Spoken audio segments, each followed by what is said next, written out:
All right, guys. So we're about to listen to the press conference from yesterday, the Leilani press conference, uh, the charges and different stuff that she is going to face. I may pause a couple times to talk about different things in here if I hear something that I need to talk about.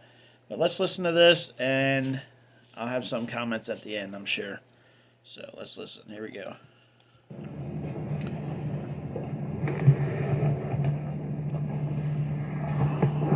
Good afternoon, everyone. As you know, my name is Shalina Jones, and I am your Chatham County District Attorney.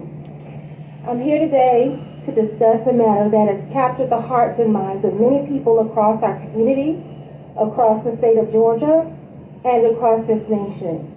And that is the sad and untimely death of 2-year-old baby boy Quinton Simon. Over these past few weeks, there have been photos and images that you might have seen of men and women hard at work, combing through heaps of trash, looking for just the smallest sign of what happened to baby Q, as he was affectionately known. When any person, particularly a child of tender years, is murdered, harmed, victimized, or goes missing in our community, it's a matter that calls our very humanity into question.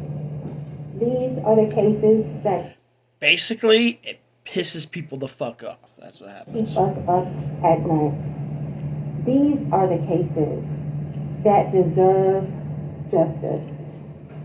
Exactly. Before I begin, I would like to thank the fine members of law enforcement, particularly our Chatham County Police Department Police Chief, Chief Jeff Hadley. Thank you. If you'll join me here, I appreciate it.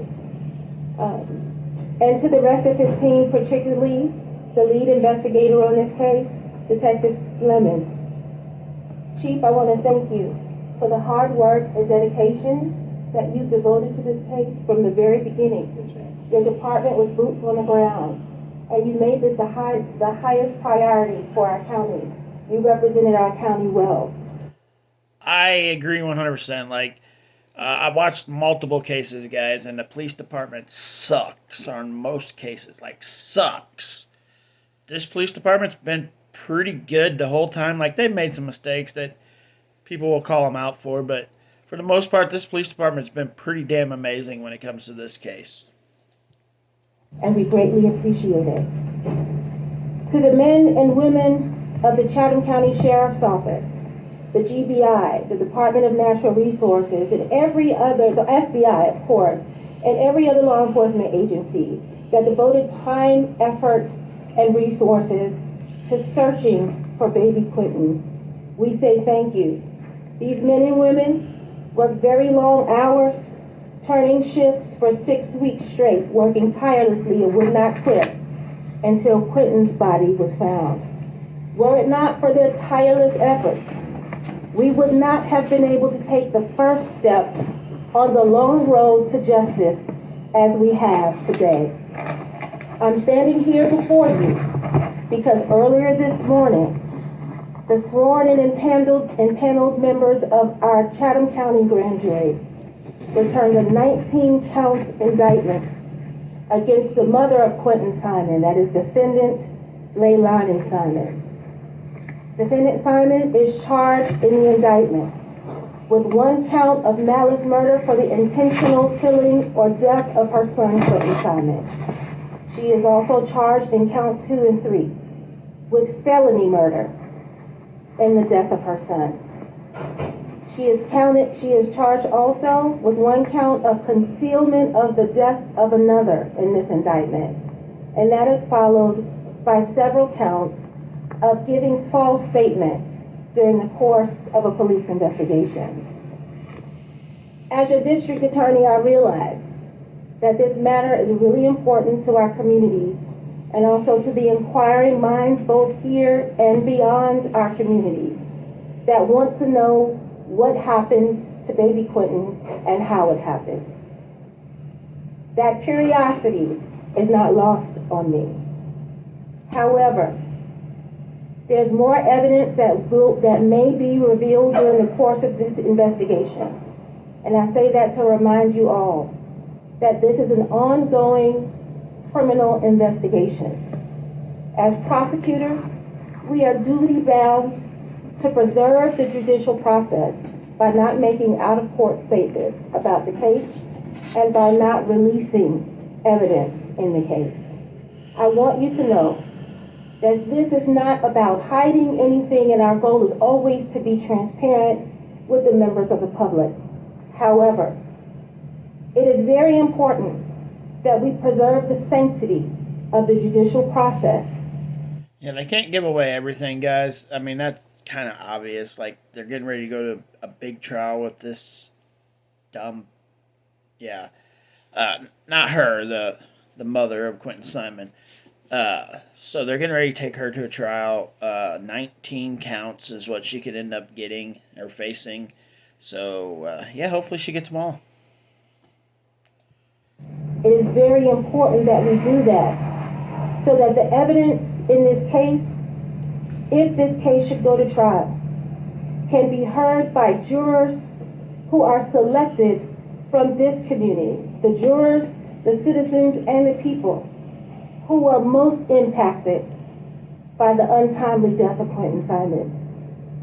But not revealing this evidence also ensures that the criminal proceeding remain fair, just, untainted, and that this case is not tried in the court of public opinion, but is resolved in a court of law.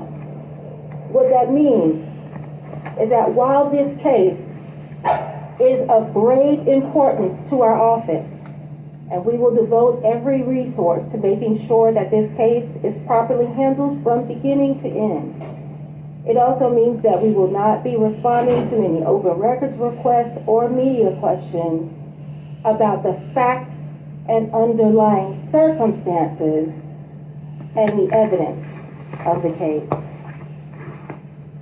We all know that justice takes time, but it should be swift and sure and fair.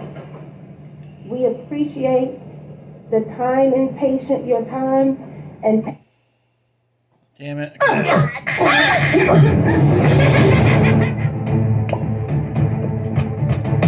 Alright, going back, guys. and patience with us in this matter. Sorry. As we continue to pursue justice for baby Quinton Simon and for the citizens of Chatham County. Thank you very much. Are you taking questions? Depends on what questions Okay, you so have. maybe a chance we can get a copy of the indictment.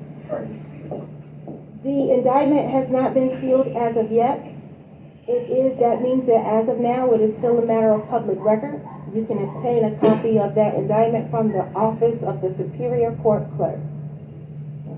I know there's only so much you can release, but from the evidence that you've had a chance to look at, is there anything you can tell us that really stuck out to you? What was the most shocking to you just from a human point of view?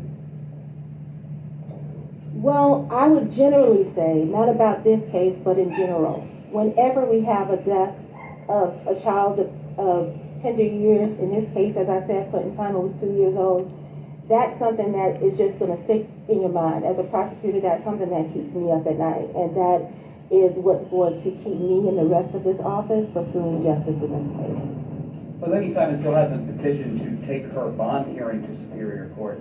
Is that something that surprises you, or is she where she needs to be? Well, I think that would be a better question that's reserved for her defense counsel. I am not surprised by any moves that the defendants do and don't make. My job is to make sure that we stand ready to respond to whatever move they make, and so should she request a bond hearing, my office will be ready. Can you share with us why Billy Joe was jailed? Can you repeat the question? Can you share with us why Billy Joe was jailed? That's a separate legal matter that's still under investigation. I'm not at liberty to discuss that matter at this time. And you may not be able to answer this question either, but what resulted in the contempt charges for Miss Billy Joe Howell of Betterton? What's the question? What resulted in the contempt charges? Are you asking what caused the contempt? Yeah. Again, that's a separate legal matter. I'm not at liberty to discuss that at this time.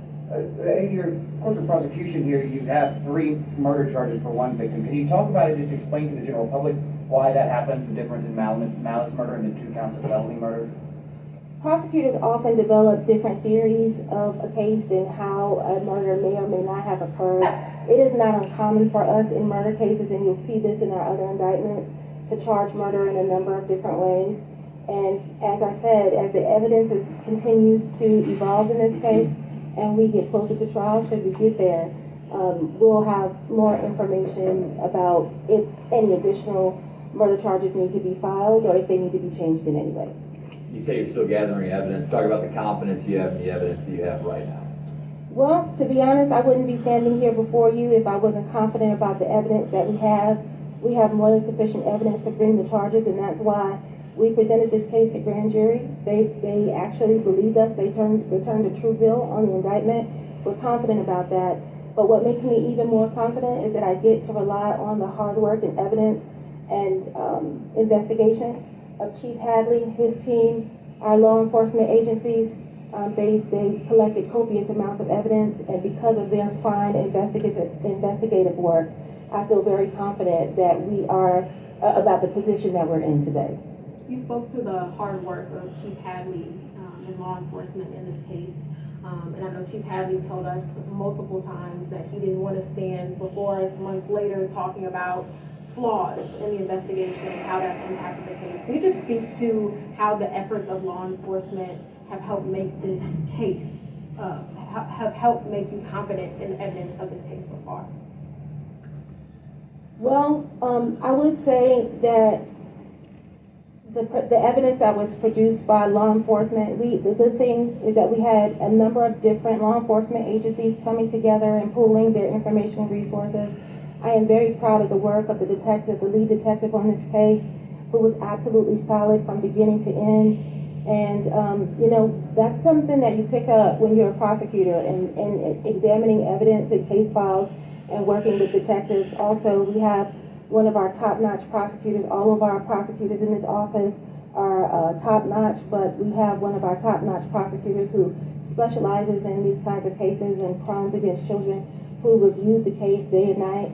So, those kinds of things build our confidence in moving forward with the charge. Do we have any information or update information about the boyfriend who was home at the time?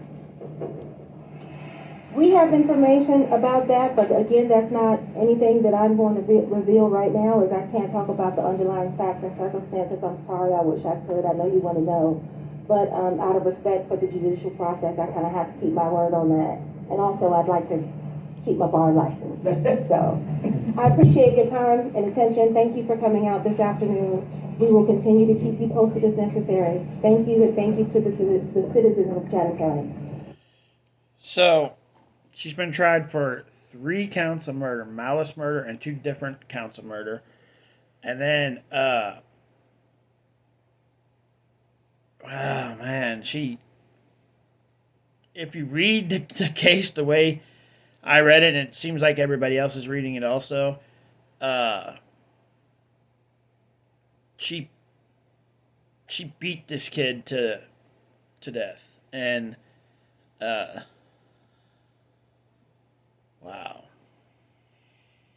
Well, hopefully she gets what's coming to her. Bye, guys.